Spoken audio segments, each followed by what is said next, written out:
Ji students, Assalamu alaikum. Today our topic of discussion will be Shahid Zulfikar Ali Bhutto Medical University Pass Paper 2022। अच्छा बच्चों, ये paper discuss करना इसलिए बहुत ज़्यादा ज़रूरी है क्योंकि इस पेपर के बहुत से एमसीक्यूज ऐसे हैं जो नम्स के 2022 के पेपर के साथ मिलते जुलते हैं। बिल्कुल सिमिलर एमसीक्यूज आए हैं, तो काफ़ी हद तक ये इम्कान है कि इन्होंने नम्स का जो एमसीक्यूज बैंक जो है वो यूज़ किया है। और हो सकता है कि इस साल नम्स के अंदर इस पेपर में से कुछ एमसीक्यूज जो है वो आ जाएं या इनका कंसेप्ट मिलता जुलता वहां पर आ जाए। तो वीडियो को एंड तक बच्चों लाजमी वॉच करना है ताकि आपका एक दफा ये टेस्ट जो है उसकी डिस्कशन हो जाए, गो थ्रू आप इसको कर लें, ताकि यहाँ से अगर कोई एमसीक्यूज आपका टेस्ट के अंदर आ जाता है तो आपके लिए काफी ज्यादा आसानी हो जाए। गौर से वीडियो को देखना है और लास्ट तक आपने इसको वॉच करना है ताकि बच्चे कोई भी आपका पॉइंट जो है वो मिस ना हो। चलें, बगैर टाइम जाया किए बच्चों जो है इसको हम स्टार्ट करते हैं। अगर आप मेरे चैनल पे न्यू है तो बच्चे इसको सब्सक्राइब करें और अपने फ्रेंड्स के साथ शेयर करें। ये चैनल आपके लिए काफी ज्यादा हेल्पफुल होगा regarding the MDCAT biology. जी बच्चे स्टार्ट करते हैं। फर्स्ट एमसीक्यूज है, each granum consist of dash thylakoid. तो बच्चों आपने बात याद रखना है, जो क्लोरोप्लास्ट ऑर्गेनेली है उसके अंदर ग्रेना पाए जाते हैं और ग्रेना के अंदर क्या होते हैं, थाइलाकॉइड होते हैं। तो बच्चों जो एक क्लोरोप्लास्ट है, एक क्लोरोप्लास्ट के पास तकरीबन जो है वो 40 to 60 ग्रेना होते हैं। और जो एक ग्रेनम है, मतलब ग्रेना जो है ये प्लूरल है और जो ग्रेनम है ये सिंगुलर है। तो एक ग्रेनम के अंदर फिर कितने थाइलाकॉइड होते हैं, तो बच्चों तकरीबन जो है वो 25 से लेके 50 थाइलाकॉइड जो है वो ईच ग्रेनम के अंदर पाए जाते हैं। तो इसका मतलब है, आप देख सकते हैं करेक्ट ऑप्शन बच्चों कौन सा होगा। तो करेक्ट ऑप्शन यहाँ पर बन जाता है जी, बीटा, 25 to 50। ये बच्चों चीज फेडरल की बुक के ऊपर जो है वो सेल स्ट्रक्चर एंड फंक्शन वाले यूनिट में क्लोरोप्लास्ट वाले टॉपिक के अंदर क्लियर कट जो है वो लिखी हुई है जी। उसके अलावा पीडीबी के ऊपर भी बच्चों आपको दो जगह पे मिल जाएगी, ये सेल स्ट्रक्चर और फंक्शन वाले यूनिट में आपको मिल जाएगी, और उसके अलावा चैप्टर 11 बायोएनर्जेटिक्स में जहाँ पर क्लोरोप्लास्ट के बारे में जिक्र किया वहां पर भी आपको ये चीज देखने को मिल सकती है। जो नेक्स्ट जरा देखिए, नेक्स्ट एमसीक्यूज है, the terminal end of chromosome. Chromosome का टर्मिनल एंड बच्चों क्या कहलाता है, तो क्रोमोसोम का टर्मिनल एंड होता है बच्चों टीलोमियर। ठीक है, ये एमसीक्यूज बच्चों नम्स के अंदर भी आया है। देखो एग्जैक्ट इसी तरीके से नम्स के अंदर ये एमसीक्यूज आया हुआ है। तो आपने बात याद रखनी है कि बड़े गौर से आपने बच्चों एमसीक्यूज को देखना है, समझना है और उसकी स्टेटमेंट पे गौर करना है, और फिर बच्चों आपको हो सकता है यही एमसीक्यूज जो है वो नम्स के पेपर में 2023 जो कल होने वाला है उसके अंदर आ जाए। जी बच्चे नेक्स्ट जरा देखिए, which organelle would be more abundant in skeletal cell. बच्चे अगर आपको याद हो, आपने मेरी प्रीवियस वीडियो जो है वो नम्स पास पेपर की देखी होगी, उसमें बच्चों ये एमसीक्यूज आया हुआ था और पहला ही एमसीक्यूज ये था। और बच्चे हमने इसका करेक्ट ऑप्शन गोल्जी कॉम्प्लेक्स लगाया था। फेडरल की बुक के ऊपर इसका दिया हुआ है, रेफरेंस दिया हुआ है कि गोल्जी कॉम्प्लेक्स वो ऑर्गेनेली है जो स्क्लेटल सेल के अंदर बहुत ज्यादा अबंडेंटली पाई जा रही होती है। तो बच्चे आप देख सकते हैं स्टार्ट पे ही आपको बहुत से एमसीक्यूज ऐसे मिल गए हैं जो इस टेस्ट के नम्स के टेस्ट के साथ जो है वो सिमिलर है। ठीक है, नेक्स्ट जरा देखें, structure which disappear during cell division. तो बच्चों इससे मिलता जुलता एमसीक्यूज भी नम्स के अंदर आया था। ठीक है, तो कौन सा स्ट्रक्चर है जो डिसअपीयर हो जाता है ड्यूरिंग सेल डिवीजन। तो बच्चों आपको पता है कि जब सेल डिवीजन होती है तो सेल का जो न्यूक्लियस होता है वो डिसअपीयर हो जाता है और अंदर वाला क्रोमाटिन कंडेंस होकर क्रोमोसोम की शक्ल में आ जाता है। इसका मतलब है सेल डिवीजन के दौरान न्यूक्लियस डिसअपीयर हो जाएगा। ठीक है, और जब सेल नॉन डिवाइडिंग स्टेज पे होता है तो न्यूक्लियस तो इसका अपीयर होता है, लेकिन क्रोमोसोम्स जो होते हैं वो जो डीकंडेंस होकर क्रोमाटिन फाइबर की शक्ल में आ जाते हैं, तो आपको क्रोमोसोम एज इट जो है ना वो नजर नहीं आ रहा होता। जी बच्चों नेक्स्ट एमसीक्यू है, the enzyme ATP synthase is located on the membrane of. तो बच्चे ये भी एमसीक्यूज नम्स के पेपर के अंदर आया हुआ है कि एटीपी सिंथेज जो एंजाइम है वो कौन सी ऑर्गेनेली की मेम्ब्रेन के अंदर पाया जाता है। तो बच्चों ये माइटोकॉन्ड्रिया की जो इनर मेम्ब्रेन है जिसको हम क्रिस्टी बोलते हैं, उसके अंदर ये नो ब्लैक स्ट्रक्चर्स होते हैं। मैंने आपको बताया भी था इसके कुछ अदर नेम है, इनको F1 F0 पार्टिकल भी बोलते हैं, एलिमेंट्री पार्टिकल भी बोला जाता है, ऑक्सीजोम भी बोला जाता है, और ये कीमियोस्मोसिस के प्रोसेस में इन्वॉल्व होते हैं और एटीपी की सिंथेसिस करते हैं। जी बच्चों नेक्स्ट जरा देखिए, the intracellular digestion of food is done by organelle. तो बच्चों इंट्रासेलुलर जो डाइजेशन होती है फूड की कहाँ पर, सेल के अंदर। ठीक है, वो कौन सी ऑर्गेनेली करती है, तो बच्चों वो लाइसोसोम करती है। लाइसोसोम के पास बच्चों क्या होते हैं, हाइड्रोलिटिक एंजाइम होते हैं। ये इन हाइड्रोलिटिक एंजाइम की मदद से जो भी फूड सेल के अंदर फैगोसाइटोसिस की मदद से आएगी, ये ऑर्गेनेली उसकी डाइजेशन के अंदर इन्वॉल्व होगी। अब हाइड्रोलिटिक एंजाइम बच्चों क्या हो सकते हैं? हाइड्रोलिटिक एंजाइम के अंदर प्रोटीएज हो सकते हैं, इसके अंदर कार्बोहाइड्रेज हो सकते हैं,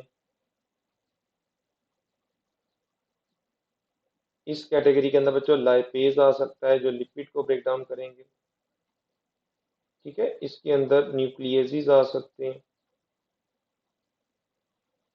तो ये सारे के सारे बच्चों जो है वो हाइड्रोलिटिक एंजाइम, आपको पता है ये हाइड्रोलिटिक एंजाइम कौन कंटेन करता है? लाइसोसोम कंटेन करते हैं। बहुत सिंपल बच्चे एमसीक्यूज था। नेक्स्ट बच्चे जरा एमसीक्यूज पे देखें।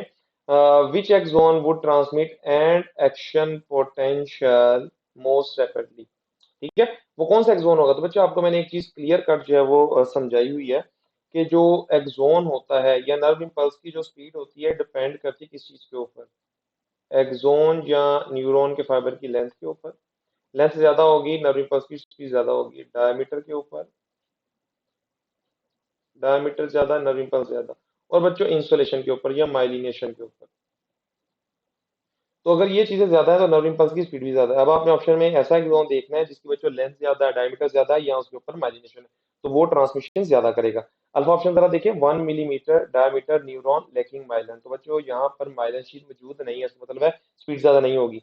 सेकंड वन है 1 millimetre diameter neuron with Mylan, चलो यहाँ पर बच्चों माइलन शीट तो है, ठीक है, लेकिन डायमीटर कितना है? 1 मिलीमीटर है। अब हम देखते हैं इससे ज्यादा डायमीटर दिया हुआ है। चार बच्चों ऑप्शन है 2 मिलीमीटर डायमीटर न्यूरॉन लेकिन माइलन, तो बच्चों यहाँ पर माइलन शीट मौजूद नहीं है, इसका मतलब है नर्व इम्पल्स की स्पीड इतनी ज्यादा नहीं होगी।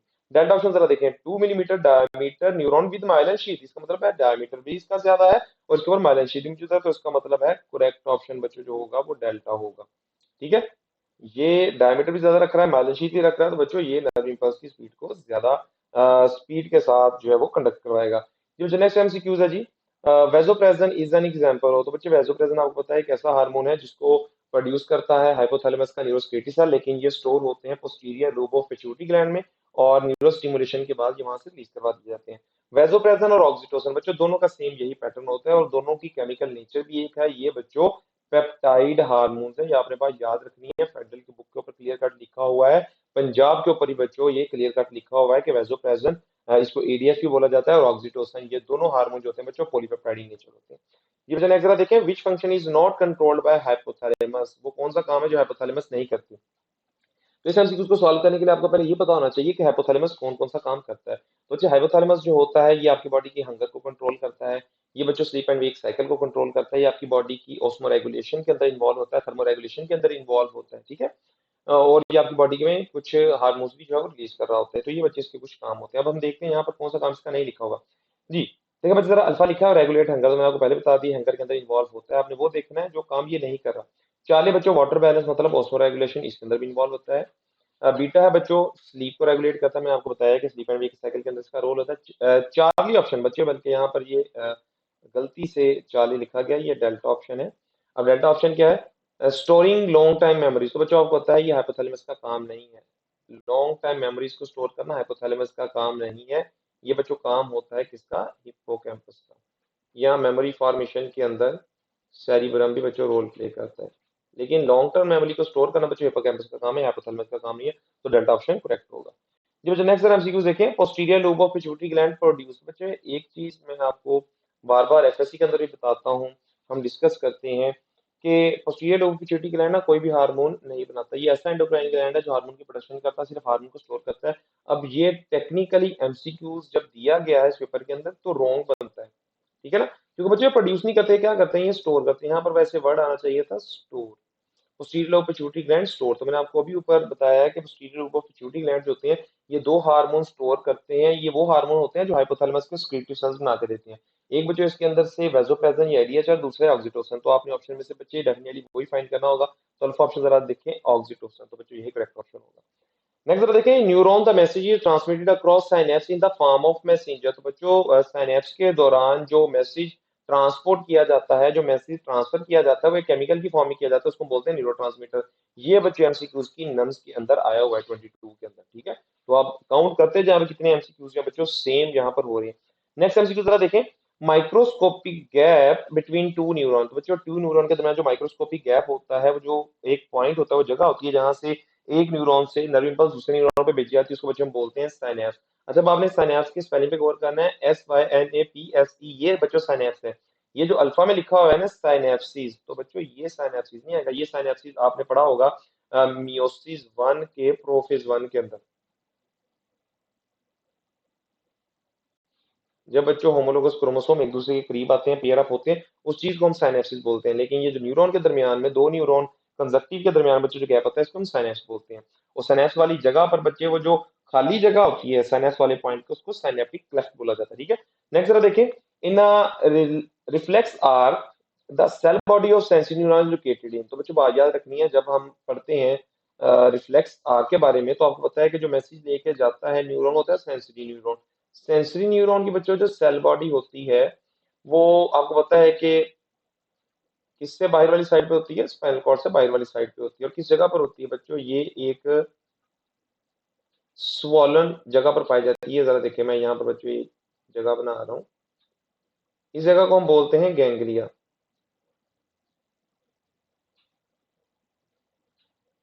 ठीक बच्चों, इसको बोलते हैं गैंग्लिया। जी, अब ये जो अंदर वाली जगह आपको पता है, ये स्पाइनल कॉर्ड का इंटरनल स्ट्रक्चर है। इसमें आउटर रीजन व्हाइट मैटर है और इंटरनल रीजन जो है वो ग्रे मैटर है। तो स्पाइनल कॉर्ड के अंदर बच्चे इंटर न्यूरॉन और मोटर न्यूरॉन की सेल बॉडी होती है, लेकिन सेंसरी न्यूरॉन की सेल बॉडी जो होती है वो स्पाइनल कॉर्ड से बाहर नर्व के एंड के ऊपर होती है। इस जगह को हम बोलते हैं गैंग्लिया। तो इसका मतलब है आपने यहाँ पर सर्च करना है गैंग्लिया या डॉर्सल रूट गैंग्लिया। जी बच्चे देखिए, जरा डेल्टा ऑप्शन में लिखा हुआ है डॉर्सल रूट गैंग्लिया। तो बच्चे जो नर्व होते हैं ना, नर्व इसके दो किनारे होते हैं, जरा देखिए। एक किनारा जो है बच्चों इसका ऊपर है, और दूसरा इसका जो किनारा है वो नीचे वाली साइड पे है, ऐसे। अब ये इसकी जगह होती है वेंट्रल नर्व की, और ऊपर वाली इसकी जगह है ये डॉर्सल है। तो डॉर्सल जगह पर गैंग्लिया, इसलिए इसको हम बोलते हैं dorsal root ganglia. Ventral side बच्चों कोई गैंग्लिया नहीं होता। जी नेक्स्ट बच्चे जरा एमसीक्यूज देखें। The feeling of emotion of love and hate is controlled by. तो बच्चों आपको क्लियर कट पता है, आपकी बुक पे भी लिखा है, पीडीएफ पे भी लिखा हुआ है, फेडरल पे भी लिखा हुआ है कि वो जगह जो इंसान के प्रीमिटिव इमोशंस को, जो इंसान के बेसिक इमोशंस को कंट्रोल करती है, उसको बच्चे हम बोलते हैं अमेग्डाला। ये आलमंड साइज का बच्चे एक स्ट्रक्चर है जो लिम्बिक सिस्टम के अंदर जो है वो पाया जा रहा होता है। ये इंसान के बेसिक या प्रीमिटिव जो इमोशंस होते हैं उनको कंट्रोल कर रहा होता है। नेक्स्ट बच्चे एमसीक्यूज देखें, which of following is true about amoeba. Amoeba के बारे में बच्चों कौन सी चीज दुरुस्त है। तो बच्चों आपको पता है कि जो अमीबा है ये एक प्रोटिस्ट है, प्रोटोजोआ है, सिंगल सेल ऑर्गेनिज्म है, और इसकी बच्चों जो मूवमेंट होती है ये फिंगर लाइक साइटोप्लाज्मिक प्रोजेक्शन की वजह से होती है। और इन फिंगर लाइक जो साइटोप्लाज्मिक प्रोजेक्शन है, इनको बच्चे हम बोलते हैं सूडोपोडिया। सूडोपोडिया मतलब होता है फॉल्स फीट। ठीक है, सूडो मतलब फॉल्स, पोडिया का मतलब फीट। तो ये बच्चों इस तरह के स्ट्रक्चर्स बना के जो मूव करते हैं। ठीक है, तो ये चीज आपको क्लियर कट पता है। तो आपने ऑप्शन में यही बच्चों चीज फाइंड करनी है। जरा देखिए ऑप्शन में क्या है, दे हैव फ्लैजेला, बच्चों के पास कोई फ्लैजेला नहीं है। दे आर मल्टीसेलुलर, तो मैंने आपको भी बताया ये यूनिसेलुलर, ये भी गलत है इसके बारे में। They do not cause any disease in human, तो बच्चों ये ह्यूमन के अंदर डायसेंट्री डिजीजेस, पेट से मुतालिक जो बीमारियां होती हैं, गट से मुतालिक जो बीमारियां होती हैं, कॉज कर सकती हैं। ठीक है, ह्यूमन डायसेंट्री डिजीज ये कॉज करवाती हैं, जिसका मतलब है ये डिजीज कॉज करती है। ये भी इसके बारे में गलत लिखा हुआ है। डेंड ऑप्शन जरा देखें, लिखा है they move by forming specialised cytoplasmic projections called pseudopodia. तो बच्चों ये करेक्ट है, अभी हमने इसके बारे में डिस्कस किया। नेक्स्ट जरा देखें, negative feedback mechanism is the characteristics of which class. तो जो नेगेटिव फीड वाली जो मैकेनिज्म वाली कैरेक्टरिस्टिक है, ये क्लास में मीलिया की कैरेक्टरिस्टिक है, आपने बात याद रखना है। नेगेटिव फीडबैक बच्चे क्या होता है, नेगेटिव फीडबैक का मतलब होता है कि आपको एक इन्वायरमेंट के अंदर चेंज डिटेक्ट हुआ है। फॉर एग्जाम्पल, वो जो एनवायरनमेंट में आपने चेंज है बच्चों वो डिटेक्ट किया है, वो है जी कोल्ड का, सर्दी का। अब ये बच्चों मैसेज आएगा किसके पास, आपके कंट्रोल सेंटर के पास। तो बच्चों टेम्परेचर को लेके जो कंट्रोल सेंटर हमारी बॉडी के अंदर है ना, वो हाइपोथैलेमस से आपने बात याद रखना है। तो बच्चों हाइपोथैलेमस क्या करेगा, इस चेंज की डिटेक्शन के बाद रिस्पॉन्स पैदा करेगा बाय द इफेक्टर। तो बच्चों ऐसे इफेक्टर्स को रिस्पॉन्स पैदा करने के लिए ऐसा मैसेज देगा कि जो इनवर्स ऑफ चेंज होगा, मतलब अगर चेंज कोल्ड के बारे में है तो इफेक्टर बच्चे क्या करेंगे, वार्मिंग मैकेनिज्म स्विच ऑन कर देंगे। तो जो चेंज डिटेक्ट होता है बच्चे, रिस्पॉन्स उसका अगर उलट हो, इनवर्स हो, तो ऐसा जो फीडबैक होता है इसको हम बोलते हैं नेगेटिव फीडबैक मैकेनिज्म। और ये बच्चों क्लास में मीडिया की कैरेक्टरिस्टिक है। नेक्स्ट जरा एमसीक्यूज देखें। The catalytic activity of enzyme is restricted to its small portion. तो बच्चा आपको पता है वो जगह क्या होती है, उसकी एक्टिव साइट होती है। एक्टिव साइट के अंदर अगर हम मोर प्रिसाइजली बात करें तो कैटालिटिक साइट होती है, ठीक है। तो यहाँ पर उसने कैटालिटिक साइट का ऑप्शन नहीं दिया, तो हम जनरल की तरफ जाएंगे थोड़ा सा, तो एक्टिव साइट आ जाएगा। नेक्स्ट है बच्चों, the maximum enzymatic activity of trypsin. Trypsin की बच्चे मैक्सिमम इंजाइमेटिक एक्टिविटी जो है वो किस पीएच के ऊपर होती है, मतलब इसका ऑप्टिमम पीएच पूछा गया। तो बच्चे अगर आप फेडरल की बुक पे देखें तो आपको एक क्लियर करना ग्राफ नजर आएगा, उस ग्राफ के अंदर आपको नजर आता है कि ट्रिप्सिन जो होता है उसकी ऑप्टिमम पीएच होती है 8। और आपने एक और बात याद रखनी है बच्चों, ट्रिप्सिन पाया जाता है पेंक्रियाटिक जूस के अंदर। और पेंक्रियाटिक बच्चों जो जूस होता है, इस पेंक्रियाटिक जूस की अपनी पीएच जो होती है वो स्लाइटली अल्कलाइन होती है, 8 होती है। तो इसका मतलब जब ये इस जूस के अंदर पाया जा रहा है तो इस जूस की पीएच के अकॉर्डिंग काम कर रहा होगा ना, तो बच्चों इसका करेक्ट ऑप्शन 8 है।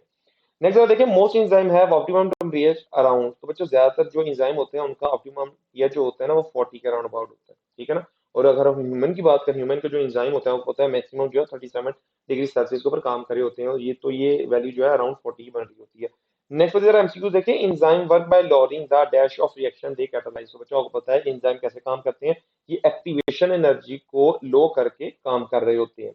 नेक्स्ट बच्चे एमसीक्यू देखें, in term of enzyme action maximum temperature refer to a temperature at which. तो बच्चे जरा देखें, नम्स के अंदर ना इससे रिवर्स एमसीक्यूज आया हुआ था। नम्स के अंदर एमसीक्यूज आया था कि वो टेम्परेचर जहां पर इंजाइम रीएक्टिव होना शुरू होता है उस टेम्परेचर को हम क्या बोलते हैं, तो बच्चे उस टेम्परेचर को बोला जाता है मिनिमम टेम्परेचर। लेकिन वो टेम्परेचर जहां पर इंजाइम बच्चों डी नेचर होना स्टार्ट होता है उस टेम्परेचर को क्या बोलते हैं, तो उस टेम्परेचर को हम बोलते हैं मैक्सिमम टेम्परेचर। ये मैंने प्रीवियस वीडियो में बच्चों डिटेल के साथ एक्सप्लेन किया था। जरा देखें, ये बच्चे जो जगह है यहाँ पर इंजाइम की एक्टिविटी आपको मैक्सिमम नजर आ रही है, तो इसका मतलब है ये जो टेम्परेचर होगा, फॉर एग्जाम्पल क्यों ह्यूमन के बारे से बात करें तो 37 डिग्री सेल्सियस है, तो ये ऑप्टिमम टेम्परेचर होगा किसी भी इंजाइम का। इससे बच्चों टेम्परेचर जब आप बढ़ाते हो, फॉर एग्जाम्पल 40 कर देते हो, 50 कर देते हो, तो इंजाइम जो होते हैं बच्चों वो डी नेचर होना शुरू हो जाते हैं। तो वो एग्जैक्ट टेम्परेचर जहां पर इंजाइम बच्चों डी नेचर होना शुरू हुआ है, फॉर एग्जाम्पल मैं कहता हूँ 45 डिग्री सेल्सियस है, तो इस टेम्परेचर को हम कह देंगे मैक्सिमम टेम्परेचर, जहां पर इंजाइम की डीनेचरेशन शुरू हो जाए। और जो आपको पता है कि 0 डिग्री सेल्सियस के ऊपर इंजाइम जो है वो इनएक्टिव होते हैं, डीनेचर नहीं होते। तो आप 0 डिग्री से जब टेम्परेचर थोड़ा सा बढ़ाते हो, फॉर एग्जाम्पल 10 डिग्री आप कर देते हो, तो 10 डिग्री सेल्सियस पे इंजाइम रीएक्टिव होना शुरू हो जाते हैं। तो वो बच्चों कम से कम टेम्परेचर जहां पर इंजाइम रीएक्टिव होना शुरू होता है उसको हम बोलते हैं मिनिमम टेम्परेचर। ये पॉइंट्स बच्चों आपने याद रखने, ठीक है। तो एमसीक्यूज में उसने पूछा मैक्सिमम टेम्परेचर का, तो आपने देखना है वो आपके पास पॉइंट जहां पर इंजाइम डीनेचर होना शुरू हो जाएगा, ठीक है। तो अल्फा ऑप्शन जरा देखें, इंजाइम स्टार्ट टू डीनेचर, ये बच्चों करेक्ट ऑप्शन है। नेक्स्ट एमसीक्यू जरा देखें, dash reduce the enzyme productivity by blocking the substrate. ठीक है, उसने क्या किया बच्चों, by blocking the substrate from entering into the active site. मतलब उसने एक्टिव साइट को जाके ऑक्यूपाई कर दिया है और सबस्ट्रेट के लिए वहां पर ब्लॉकेज क्रिएट कर दी है ड्यू टू सिमिलर शेप। क्यों? क्योंकि वो जो इनहिबिटर था वो सबस्ट्रेट के साथ सिमिलैरिटी रख रहा था। तो बच्चों आपको पता है कि अगर कोई इनहिबिटर एक्टिव साइट पे जाके लगे और जेन्युइन सबस्ट्रेट के साथ सिमिलैरिटी रख रहा हो, तो बच्चों वो कम्पिटेटिव रिवर्सिबल इनहिबिटर होता है। हमने लास्ट वीडियो के अंदर डिटेल के साथ बच्चों इसको जो है वो डिस्कस किया हुआ है, जो मैंने इंजाइम से रिलेटेड वीडियो बनाई थी पास पेपर वाली, आप देख सकते हैं उसको बच्चे। नेक्स्ट जरा देखें, he presented the theory of origin of species by mean of natural selection. तो बच्चों क्लियर कट आपको पता है ये काम किया था चार्ल्स डार्विन ने, डेल्टा ऑप्शन करेक्ट होगा। नेक्स्ट बच्चों एमसीक्यूज है, among the oldest non fossils come the. तो बच्चों सबसे पुराने जो फॉसिल्स हैं वो प्रोकैरियोट के हैं, और प्रोकैरियोट के बच्चे फॉसिल्स क्या होते हैं, हालांकि प्रोकैरियोट तो ये सिंगल सेल ऑर्गेनिज्म है, यूनिसेलुलर ऑर्गेनिज्म, तो बच्चे इनके फॉसिल्स होते हैं in the form of spores, ये आपने बात याद रखनी है। सबसे पुराने बच्चे जो फॉसिल्स हैं वो प्रोकैरियोट्स थे और इन दी फॉर्म ऑफ स्पोर्स थे। नेक्स्ट बच्चे एमसीक्यूज जरा देखें, नेक्स्ट एमसीक्यूज है, what is the contribution of hormone cholecystokinin. इसको बच्चों सीसीके भी बोला जाता है, इस हार्मोन को आपने बात याद रखनी है। और ये हार्मोन जो होता है बच्चे ये रिलीज होता है from the duodenal mucosa. Duodenal mucosa मतलब ड्यूडिनम की इंटरनल जो लाइनिंग है वहां से। और ड्यूडेनम आपको पता है स्मॉल इंटेस्टाइन का सबसे पहला हिस्सा है। तो बच्चों ये इंजाइम जो होता है, ये सॉरी ये हार्मोन जो है ये रिलीज होने के बाद क्या काम करता है, ये बच्चों जो गाल ब्लैडर के स्मूथ मसल्स होते हैं ना उनको ये कॉन्ट्रैक्ट करवाता है, वहां से गाल बाइल जूस की रिलीज को जो है प्रमोट करता है। तो अल्फा ऑप्शन जरा देखें, यहाँ पर लिखा है facilitate the bile release from the gall bladder, तो ये बच्चों करेक्ट ऑप्शन है, ठीक है। नेक्स्ट जरा देखें, नेक्स्ट बच्चों विच of following is not a component of bile. तो बच्चों हमने ये चीज क्लियर कट पढ़ी हुई है, बाइल एक ग्रीनिश फ्लूइड है जिसके अंदर बाइल सॉल्ट्स तो होते हैं, लेकिन बच्चे कोई डाइजेस्टिव एंजाइम नहीं होता, तो इसका मतलब है कौन सी चीज का कंपोनेंट नहीं होगी, अल्फा ऑप्शन करेक्ट है, डाइजेस्टिव एंजाइम। बाकी जितनी भी चीजें बच्चों ये बाइल के अंदर जो पाई जा रही होती हैं। अब होता है लेसिथिन, किसको बोलते हैं, लेसिथिन बच्चे जो होता है ये फॉस्फोलिपिड्स को बोला जाता है, और फॉस्फोलिपिड्स की सिंथेसिस लिवर के अंदर होती है, और ये बाइल जूस के अंदर भी पाया जाता है कंपोनेंट। नेक्स्ट बच्चों, first chemical digestion of protein take place in, तो बच्चों उसने केमिकल डाइजेशन पूछी है और किसकी, प्रोटीन की। तो बच्चों आपको पता है सबसे पहले प्रोटीन की केमिकल डाइजेशन होती है स्टमक के अंदर, क्योंकि बच्चों स्टमक के अंदर सबसे पहला प्रोटीन को डाइजेस्ट करने वाला इंजाइम पेप्सिन मौजूद होता है, तो वहीं पे होगी। और अगर बच्चों एमसीक्यू ऐसे आया था first chemical digestion of carbohydrate या स्टार्च, तो बच्चों वो फिर माउथ से स्टार्ट होती है, ठीक है, तो ये आपने चीज याद रखनी है। और अगर बच्चे first chemical digestion of lipids के बारे में पूछा जाए, तो बच्चों लिपिड की सबसे पहली केमिकल डाइजेशन होती है स्मॉल इंटेस्टाइन के अंदर, ड्यूडेनम के अंदर। जी बच्चों, नेक्स्ट एमसीक्यू था select the duration of cardiac cycle, तो बच्चों कार्डिक साइकिल का आपने ड्यूरेशन बताना है, तो आपको क्लियर कर पता है कार्डिक साइकिल का ड्यूरेशन होता है 0.8 सेकंड, ठीक है। तभी 1 मिनट के अंदर 72 टाइम्स जो है बच्चों वो हार्ट जो है वो बीट करता है, कार्डिक साइकिल कंप्लीट करेगा। नेक्स्ट है बच्चों, select the hormone which increase the activity of parietal and chief cell, तो बच्चों वो कौन सा हार्मोन है जो स्टमक के पेराइटल सेल से एचसीएल और चीफ सेल से पेप्सिनोजन की रिलीज को ज्यादा करवा देता है, तो बच्चों वो हार्मोन स्टमक का अपना ही हार्मोन है, उस हार्मोन का नाम है गैस्ट्रिन हार्मोन। ये बच्चों नेक्स्ट एमसीक्यू की तरफ चलते हैं, the pathway of water transport in which water moves through plasmodesmata, तो बच्चे आपको पता है क्लियर कट कि वाटर का जो पाथवे है जिसके अंदर प्लाज्मोडेस्माटा इन्वॉल्व हो जाते हैं, वो बच्चों पाथवे कहलाता है सिंप्लास पाथवे। 2021 के अंदर बच्चों ये साहिवाल बोर्ड के एफएससी के पेपर के अंदर भी ऐसा एमसीक्यूज आया हुआ था, ठीक है, तो आपने बात याद रखनी है।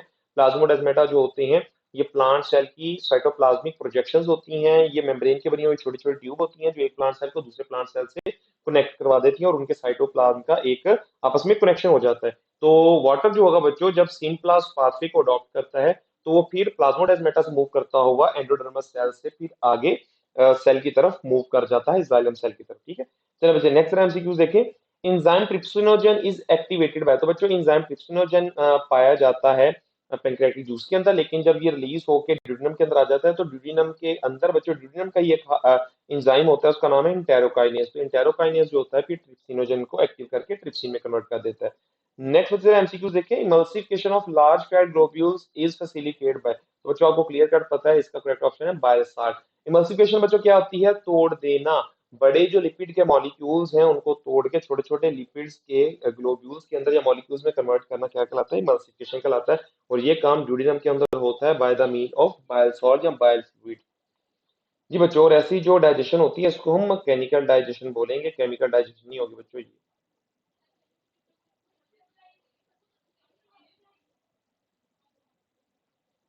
चलिए बच्चे नेक्स्ट एमसीक्यूज है, the area between the two lungs is called as, तो बच्चों ये फेडरल बुक के ऊपर क्लियर कर लिखा है कि राइट और लेफ्ट लंग्स के दरमियान में जो जगह होती है, जो एरिया होता है, इसको हम बोलते हैं मेडियस्टीनियम। चार्ली ऑप्शन बच्चे जो है इसका ये करेक्ट होगा, ठीक है। और जो हाइलम होता है बच्चों, हाइलम ये वो जगह होती है जिस पॉइंट से, जिस जगह से ब्रोंकाई और लंग्स की जो आर्टरीज और वेन्स होती हैं वो लंग्स के अंदर एंटर होती हैं या वहां से लीव करती हैं, तो हाइलम वो जगह होती है। जी बच्चा नेक्स्ट जरा देखें, नेक्स्ट एमसीक्यू है, in human heart the left atrium receive, तो बच्चा आपको पता है हार्ट के अंदर जो लेफ्ट एट्रियम होता है उसका ताल्लुक होता है ऑक्सीजनेटेड ब्लड से, और लेफ्ट एट्रियम बच्चे ऑक्सीजनेटेड ब्लड जो है वो रिसीव करता है by mean of pulmonary veins, और कितनी पल्मोनरी वेन्स होती हैं बच्चों, 4 होती हैं, ठीक है, तो डेल्टा ऑप्शन करेक्ट होगा। नेक्स्ट बच्चों एमसीक्यूज है, ऑल वायरसेस आर, तो बच्चों आपको पता है वायरसेस जो होते हैं ये क्या हैं, पैरासाइट्स हैं, ये ऑब्लिगेट इंट्रासेलुलर पैरासाइट्स हैं बच्चे, जो मेरी फर्स्ट वीडियो थी वायरस से रिलेटेड वहां पर डिटेल इसकी डिस्कशन की गई है, आप जाके देख सकते हैं, ठीक है। तो वायरसेस जो होते हैं ये पैरासाइट्स हैं, इंट्रासेलुलर पैरासाइट्स हैं, सेल के पैरासाइट हैं। नेक्स्ट जो एमसीक्यूज है, which of following is transmitted through infected blood and contaminated syringes, तो बच्चों करेक्ट आपको इजीली पता है इसका ऑप्शन है एचआईवी, अल्फा ऑप्शन। एचआईवी बच्चों ऐसे वायरसेस होते हैं जो ब्लड और कंटेमिनेटेड सिरिंजेस या सर्जिकल इंस्ट्रूमेंट की मदद से ट्रांसमिट हो सकते हैं from infected person to the healthy person. Next जो एमसीक्यू है, light independent phase of photosynthesis involve, तो आपको पता है लाइट इंडिपेंडेंट फेज किसको बोलते हैं, कैल्विन साइकिल को बोलते हैं, तो कैल्विन साइकिल के अंदर क्या होता है, कैल्विन साइकिल में बच्चों कार्बन डाइऑक्साइड फिक्स होती है, कार्बन डाइऑक्साइड फिक्स होकर शुगर बनती है, कार्बोहाइड्रेट्स बनती है, तो ये आपने ऑप्शन के अंदर फाइंड करना होगा। तो बच्चे ऑप्शन में आप अगर देखें अल्फा ऑप्शन, तो अल्फा ऑप्शन क्या है, the formation of energy rich carbohydrate, तो बच्चों यही ऑप्शन करेक्ट होगा कि केल्विन साइकिल के अंदर या light independent reaction of photosynthesis के अंदर कार्बन डाइऑक्साइड को फिक्स करके एनर्जी रिच बच्चों कार्बोहाइड्रेट को बनाया जा रहा होता है। बाकी अगर आप देखें तो बाकी बच्चे तमाम जो ऑप्शंस हैं ये रिलेट करते हैं लाइट रिएक्शन से रिलेटेड। नेक्स्ट बच्चे MCQs, the element whose electron are excited during light reaction of photosynthesis, ठीक है।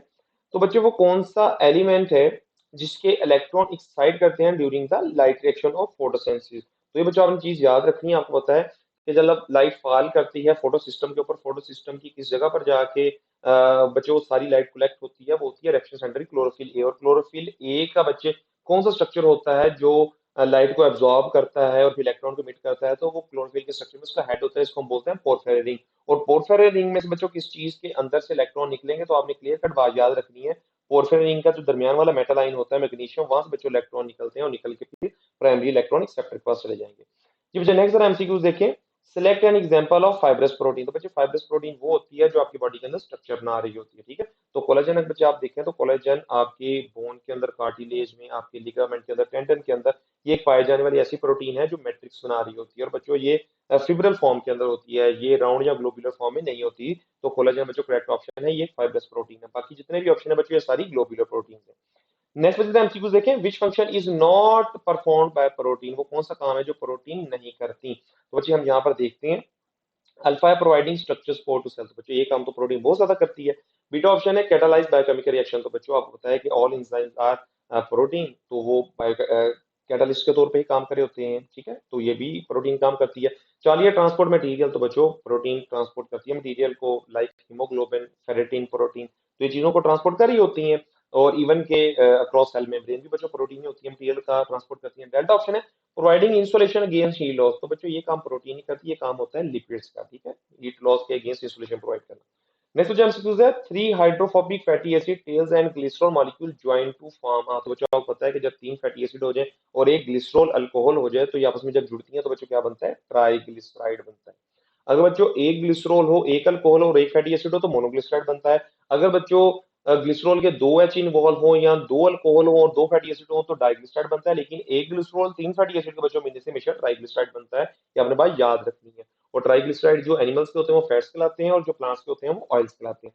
नेक्स्ट जो एमसीक्यूज है, विच bond is the potential source of chemical energy in the cellular activities. तो ये बच्चे एमसीक्यूज जो है ये हमने डिस्कस किया हुआ है, मेरी वीडियो आप जाकर देखिएगा बायोलॉजिकल मॉलिक्यूल वाली, उसमें पहला ही बच्चे एमसीक्यूज ये था। तो इसका मतलब है ये एमडी कैट के पास पेपर से एमसीक्यूज आ गया। तो जो पोटेंशियल सोर्स ऑफ एनर्जी जो बॉन्ड है वो होता है कार्बन हाइड्रोजन बॉन्ड। इसके अंदर बहुत ज्यादा एनर्जी होती है, तभी बच्चों ये लिपिड के अंदर बहुत ज्यादा पाया जाता है और लिपिड के अंदर high amount of energy store की जाती है। नेक्स्ट जो एमसीक्यूज है, which property of water enable it to act as thermostabilizer. तो बच्चे आपको मैंने कल भी ये नम्स के पेपर के अंदर आया था वाटर की हीट ऑफ वेपोराइजेशन से रिलेटेड। तो heat of vaporisation cooling effect देती है, लेकिन वाटर की जो हीट ऑफ कैपेसिटी है, ठीक है, वो बच्चों थर्मोस्टेबिलिटी को प्रोवाइड करती है। तो करेक्ट ऑप्शन अब आपको पता चल गया होगा, high specific heat capacity.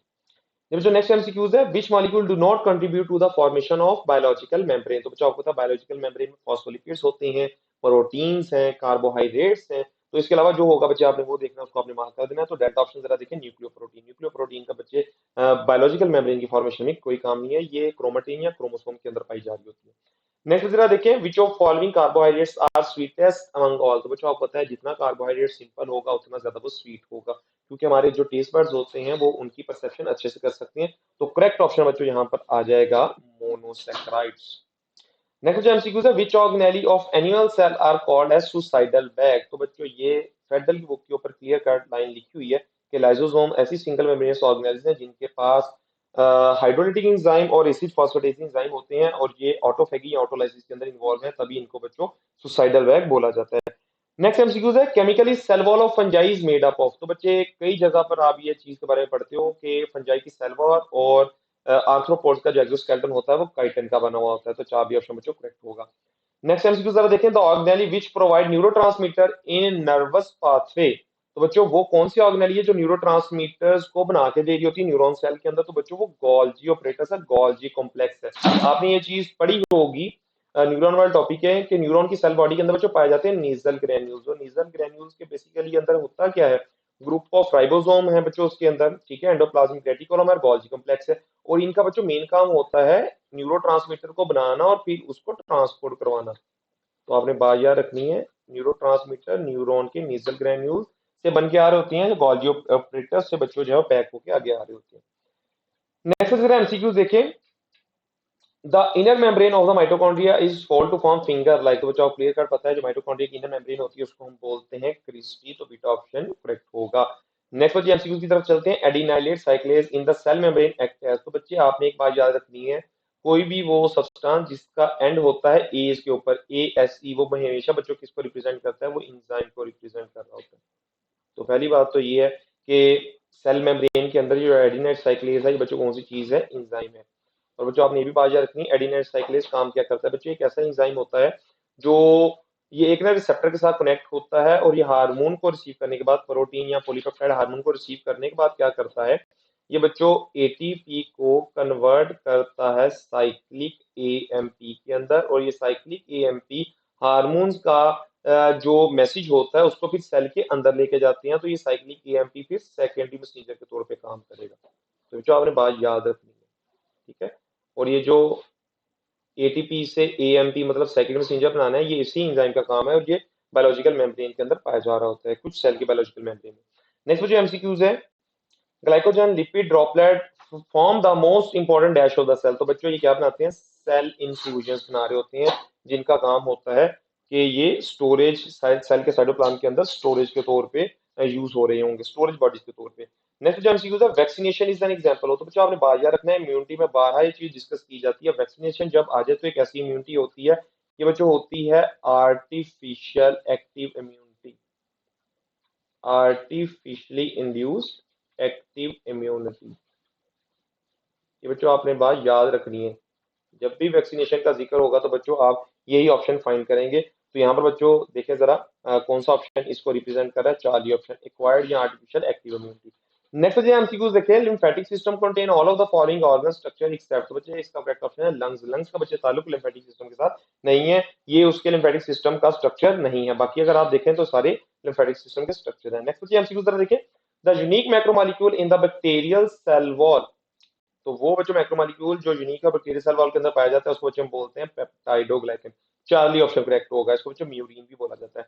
Next जो एमसीक्यू है, transfer of genetic material from one bacterium to another through a third party usually bacteriophage. तो बच्चों ये चीज आपने याद रखनी है, बैक्टीरिया के अंदर जेनेटिक कम्बिनेशन के तीन तरीकाकार होते हैं। एक को हम बोलते हैं ट्रांसफॉर्मेशन। ट्रांसफॉर्मेशन में क्या होता है कि जेनेटिक मटेरियल एक बैक्टीरियल सेल से दूसरे बैक्टीरियल सेल के पास चला जाता है, क्योंकि एक बैक्टीरियल सेल लाइस हो चुका होता है तो उसके डीएनए को दूसरा लिविंग बैक्टीरियल सेल अपटेक करके अपने अंदर चेंजेस ला सकता है। दूसरा जो तरीका का होता है उसको हम बोलते हैं कॉन्जुगेशन। कॉन्जुगेशन में क्या होता है, एक बैक्टीरियल लिविंग सेल की लाई को दूसरे बैक्टीरियल सेल के साथ कनेक्ट करके प्लाज्मिड को ट्रांसफर करता है, जिसकी वजह से रेसिपिएंट बैक्टीरियल सेल के अंदर कुछ जेनेटिक चेंजेस आ जाते हैं। और थर्ड वन बच्चों है ट्रांसडक्शन। ट्रांसडक्शन में क्या होता है कि एक बैक्टीरियल सेल का डीएनए या जेनेटिक मटेरियल बैक्टीरियोफेज बच्चों वहां से ले जाता है, अपटेक कर लेता है during the lysogenic cycle, lytic cycle.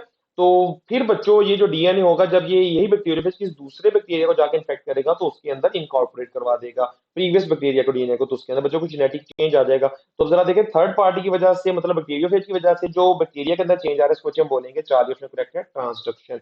Next बच्चे जरा एमसीक्यूज देखें, all of following are physical method of control bacteria except delta. Option बच्चों आएगा एंटीसेप्टिक। एंटीसेप्टिक बच्चे बैक्टीरिया को कंट्रोल करने का केमिकल मेथड है, बाकी जितने भी हैं सारे वो फिजिकल मेथड है। नेक्स्ट जो एमसीक्यूज है, विच of following help in developing immunity against germ. तो बच्चों जर्म्स के अगेंस्ट जो आप इम्यूनिटी डेवलप करने का तरीकाकार जो है वो अडॉप्ट करते हो उसको हम बोलते हैं वैक्सीनेशन। चार्ली ऑप्शन बच्चे जो करेक्ट होगा। नेक्स्ट जो एमसीक्यूज है, after fertilisation zygote takes dash for its journey from fallopian tube to uterus. तो बच्चे इसका करेक्ट ऑप्शन अल्फा है 6 to 7 days। तकरीबन बच्चों एक हफ्ता लगता है फर्टिलाइजेशन के बाद जाइगोट को जो है वो फ्लोपियन ट्यूब से यूट्रस में पहुंच के इम्प्लांट होने तक। तो आपने बात याद रखनी है, ये बच्चों 2021 के अंदर पीएमसी ने जो कंडक्ट किया था एमडीकैट, उसके अंदर बच्चों ये एमसीक्यूज आया हुआ है।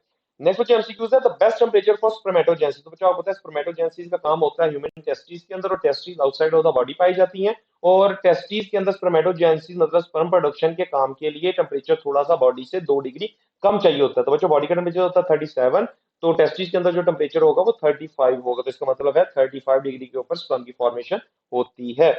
नेक्स्ट जो एमसीक्यूज है, ह्यूमन फीमेल एफएसएच स्टिमुलेट। तो बच्चों ह्यूमन फीमेल में एफएसएच हार्मोन रिलीज होता है from the interior pituitary gland और रिएक्ट करता है जाके ओवरी पे, और वहां पर फॉलिकल की डेवलपमेंट को जो है वो श्योर करता है। तो बच्चों अल्फा ऑप्शन करेक्ट होगा, फॉलिकल डेवलपमेंट ये काम करवाएगा। नेक्स्ट जरा देखें, Leydig cell in testis are responsible. तो बच्चों ह्यूमन मेल की टेस्टिस के अंदर जो लेडिंग सेल्स हैं जिनको हम इंटरस्टिशियल सेल्स बोलते हैं, इनके ऊपर आईसीएसएच एक हार्मोन आके एक्ट करता है, और उस हार्मोन के एक्ट करने के बाद बच्चों टेस्टोस्टेरोन जो है हार्मोन उसको प्रोड्यूस करेंगे, जो कि मेल का एक सेक्स हार्मोन है। नेक्स्ट बच्चे एमसीक्यू की बात करें, the muscle contraction involve the breakdown of cross bridges of active myosin filament due to following process. तो जो आपको पता है कि ब्रिज फॉर्मेशन और उसका टूटना जो होता है ये एटीपी की हाइड्रोलाइज से रिलेटेड होता है, और एटीपी की जो हाइड्रोलिसिस होती है वो बच्चे कौन करवा रहा होता है, मायोसिन का हेड करवा रहा होता है, क्योंकि मायोसिन के हेड के पास इंजाइमेटिक एक्टिविटीज भी होती हैं। तो ये बच्चों चीज क्लियर कट ना आपकी पीडीबी की लाइन है, ये आपने बाजार रखना है। पीडीबी के ऊपर बच्चों क्लियर कट लिखा हुआ है, वो आपका टॉपिक है ना, how to control the cross bridges. वहां पर बच्चों लिखा हुआ है कि जो ब्रिजेस होते हैं मसल कंडक्शन के दौरान इनको तोड़ना और जोड़ना, इसके लिए कौन सी चीज की जरूरत होती है, तो एटीपी के हाइड्रोलाइज करने की जरूरत होती है। नेक्स्ट जो एमसीक्यू था, dash is the inflammation of joint. तो बच्चों जॉइंट की इन्फ्लेमेशन क्या कहलाती है, आपको क्लियर कट पता है, इसको हम बोलते हैं आर्थराइटिस। तो बच्चों फॉलोइंग ऑप्शन में से आपने यहाँ तो आर्थराइटिस काउंट करना है, या फिर आर्थराइटिस की कोई टाइप दी होगी वो जो आपने यहाँ पे ढूंढनी है। तो अल्फा ऑप्शन जरा देखें, ये बच्चों दिया गया है ऑस्टियोआर्थराइटिस, तो यही ऑप्शन करेक्ट होगा। नेक्स्ट जो एमसीक्यू है, tetani is caused by dash in blood. तो बच्चों टेटनी जो होती है, मस्कुलर टेटनी, ये तब होती है जब ब्लड के अंदर बच्चों कैल्शियम आयन कम हो जाते हैं, मतलब हाइपोकैल्सीमिया हो जाता है। तो अल्फा ऑप्शन करेक्ट होगा, low calcium ion. Next MCQ sir देखें, what is the function of myoglobin. Myoglobin बच्चों जो है ये ऑक्सीजन स्टोरिंग एक प्रोटीन है, रेस्पिरेटरी प्रोटीन है, लेकिन ये पाई जाती है मसल के अंदर, तो इसका काम होता है storage of oxygen. Alpha option बच्चों करेक्ट होगा। जबकि इसके ऑपोजिट अगर हम देखें हीमोग्लोबिन, वो भी बच्चों एक ऑक्सीजन कैरिंग प्रोटीन है, लेकिन वो पाई जाती है ब्लड के अंदर, आरबीसी के अंदर। नेक्स्ट जो एमसीक्यूज है, a joint in which end of bones are covered by the hyaline cartilage and held together by the surrounding tube like capsule। तो बचाओ पता है वो जॉइंट जहां पर एक कैप्सूल इन्वॉल्व होता है दो बोन्स के दरमियान में, उसको हम साइनोवियल जॉइंट बोलते हैं, और उसकी फर्दर काफी ज्यादा टाइप्स होती हैं, ठीक है। तो करेक्ट ऑप्शन में बच्चों आपने यहाँ तो साइनोवियल जॉइंट को फाइंड करना है, यहाँ उससे रिलेटेड कोई आप टाइप्स को यहाँ पर देखोगे। तो बीटा ऑप्शन जरा देखें बच्चों, साइनोवियल जॉइंट दिया गया, यही करेक्ट ऑप्शन है, क्योंकि बच्चों साइनोवियल ज्वाइंट ऐसा ज्वाइंट है जिसमें दो बोन्स के दरमियान में ज्वाइंट कैविटी होती है, उस कैविटी के अंदर एक कैप्सूल मौजूद होता है। बाकी फाइब्रस ज्वाइंट, कार्टिलेजिनस ज्वाइंट के अंदर बच्चे कोई ज्वाइंट कैविटी मौजूद नहीं होती। नेक्स्ट एमसीक्यू जरा देखें, these are the genes which tend to be inherited together and do not assort independently. तो बच्चे अगर दो जीन्स एक सेम होमोलोगस क्रोमोसोम के ऊपर पाए जाएं, बहुत करीब पाए जाएं, और वो बच्चों इंडिपेंडेंटली असॉर्ट ना करें, मेंडल के लॉ ऑफ इंडिपेंडेंट असॉर्टमेंट को फॉलो ना करें, तो इसका मतलब है उन दो क्लोजली रिलेटेड जीन्स के दरमियान में स्ट्रॉन्ग जीन लिंकेज पाया जा रहा है। तो बच्चों इसका करेक्ट ऑप्शन क्या होगा, अल्फा है, लिंक्ड जीन। अगर बच्चे जीन्स एक होमोलोगस क्रोमोसोम पे कम फासले पे तो उनका लिंकेज जो है वीक होता है, तब बच्चों इंडिपेंडेंटली सॉर्ट कर सकते हैं। या बच्चे दूसरी पॉसिबिलिटी इंडिपेंडेंट सॉर्टमेंट की ये कि जीन्स जो है वो डिफरेंट डिफरेंट होमोलोगस क्रोमोसोम पे पाए जाए, फिर बच्चों इंडिपेंडेंटली सॉर्ट कर सकते हैं। नेक्स्ट एमसीक्यू जरा देखें, Mendelian Mendelian inheritance follow which form of dominance relation. तो बच्चों आप बात याद रखनी है, मेंडेलियन जो इनहेरिटेंस है वो डोमिनेंस के कौन से रिलेशन को फॉलो करती है, बच्चों वो कंप्लीट डोमिनेंस को फॉलो कर ली होती है। तभी आपने देखा था कि मेंडल के लॉ के अंदर बच्चों जो एक अलील था वो डोमिनेंट मतलब कैपिटल वर्ड से रिप्रेजेंट किया जा रहा था, और दूसरा बच्चों रिसेसिव था उसको स्मॉल जो अल्फाबेट है उससे रिप्रेजेंट किया जा रहा था, ठीक है। तो मेंडल के जितने भी बच्चे आप ट्रेड्स स्टडी करते हो उसके एक्सपेरिमेंट के, उसके अंदर कंप्लीट डोमिनेंट ही होती है। एक अलील जो है वो कैपिटल अल्फाबेट से जाहिर किया जाता है, वो बच्चों कंप्लीट डोमिनेंट होता है, और दूसरा जो है अलील उसको रिप्रेजेंट किया जाता है स्मॉल अल्फाबेट से, और बच्चों ये होता है रिसेसिव। ये बच्चे तो आप देख सकते हैं शहीद जुल्फकार अली भुट्टो मेडिकल यूनिवर्सिटी का ये जो प्रीवियस 2022 का टेस्ट था, काफी ज्यादा इजी है, बहुत ज्यादा कंसेप्चुअल नहीं है, तो आसानी से बच्चे आप इसको जो है वो सॉल्व कर सकते हो अगर आपने केयरफुली पीडीबी को पढ़ा हुआ है, रीड किया, और फेडरल के कुछ पॉइंट्स को अपने जेहन में आपने रखने, ठीक है। तो ये बच्चों लाजमी आपने पेपर जो है वो नम्स के पेपर को अटेम्प्ट करने से पहले इसको एक दफा गो थ्रू कर लेना है, इस वीडियो को देख लेना है एक दफा बच्चे, इस डिस्कशन को आप कंप्लीटली सुन लें, देन फिर आपके लिए नम्स पेपर के अंदर काफी ज्यादा आसानी हो जाएगी। और मेरी जो प्रीवियस वीडियोस थी नम्स 2022 से रिलेटेड, वो सॉल्व पेपर बच्चे बायोलॉजी का वहां पर अपलोड किया गया, उसको भी लाजमी देखें। अगर बच्चों वीडियो अच्छी लगी है कमेंट करें, अगर कोई एमसीक्यू समझ नहीं आया वो भी आप कमेंट के अंदर मुझसे पूछ सकते हैं। वीडियो को अपने फ्रेंड्स के साथ बच्चों शेयर करें, और बेल के बच्चों आइकन को लाजमी प्रेस करें, क्योंकि जब भी मैं कोई वीडियो अपलोड करूंगा आपको नोटिफिकेशन आ जाएगा, और ये आपके लिए एक रिमाइंडर होगा और आप उसको आसानी से देख सकते हैं। क्योंकि बच्चों आपको पता है कल आपका नम्स का टेस्ट है, तो उसके बाद इंशाल्लाह जो मैं वीडियो अपलोड करूंगा तो रिमेनिंग जितने भी एमडी कैट के टॉपिक से रिलेटेड पास पेपर हैं उनको इंशाल्लाह मैं कोशिश करूंगा कि एमडी कैट के पेपर से पहले पहले उसको मैं अपलोड कर दूं। तो अगली वीडियो के आने तक बच्चों जो है वो आपसे इजाजत मैं मांगता हूँ। आपने अच्छे तरीके से बच्चों कल का जो है वो टेस्ट अटेम्प्ट करना है, कॉन्फिडेंट रहना है। एक बात याद रखनी है बच्चों, स्टेटमेंट को गौर से पढ़ना है और उसके बाद आपने ऑप्शंस को बच्चों जो है वो डिसाइड करना है। और अक्सर बच्चे एमसीक्यूज में ऑप्शंस जो होते हैं ना, दो बहुत ही क्लोज होते हैं, लेकिन उनमें से जो बेस्ट वन होगा वो आपने चूज कर रहे हैं। तो wish you all of the student best of luck for nums paper. ठीक है बच्चों, आज का वीडियो का इख्तिताम यहीं पे करते हैं। अल्लाह हाफिज।